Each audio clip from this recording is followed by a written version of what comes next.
Sœur Mireille, Sœur Anne, Sœur Violaine, vous faites partie de l'aumônerie de ce synode pour cette session de 2015 au Lazaret à Sète. Vous avez bâti ce thème « Être blessé, être béni, une parole libérée ». Comment ce thème a été porté dans la communauté, Sœur Violaine?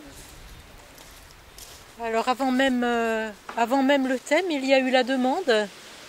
Et c'est la grâce sûrement d'une communauté d'offrir un dialogue.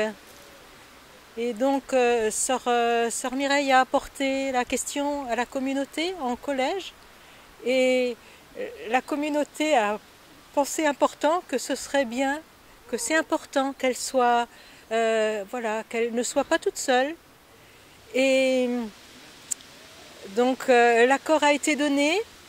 Et pour dire un peu la manière dont les choses se sont faites, donc Sœur Mireille a travaillé le thème, l'a maturé.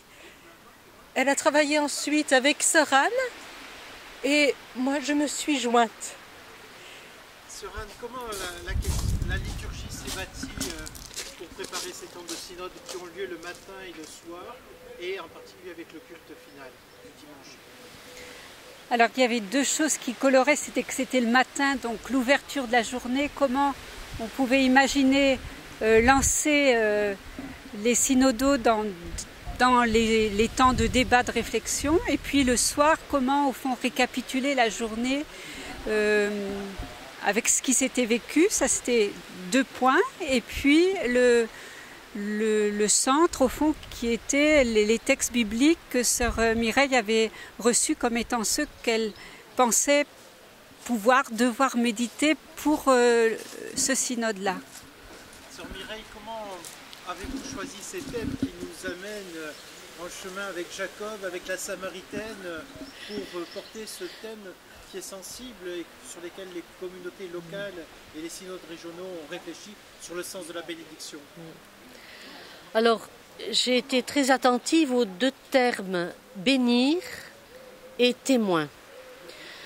Et c'est en lisant les revues Information Évangélisation que le visage de Jacob, qui était proposé comme thème biblique, m'est apparu un visage parlant dans cette blessure bénédiction qu'il reçoit au moment de son passage au gué de Yabok.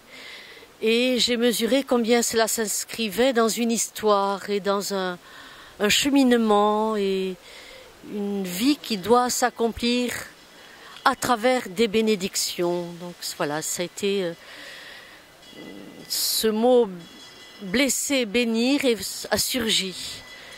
Et puis le terme de témoin est venu résonner dans le temps liturgique de Pâques, où dans les semaines après Pâques, nous lisons la Samaritaine. C'est un texte qui m'est cher, et j'ai mesuré combien la Samaritaine était tirée de ses ombres pour devenir témoin de cette parole qui lui est redonnée, elle qui n'avait pas de parole quand elle commence. Et je pense que tout être qui vit une libération devient témoin. Et c'est comme ça que ces deux thèmes ont structuré les méditations de ces temps d'aumônerie.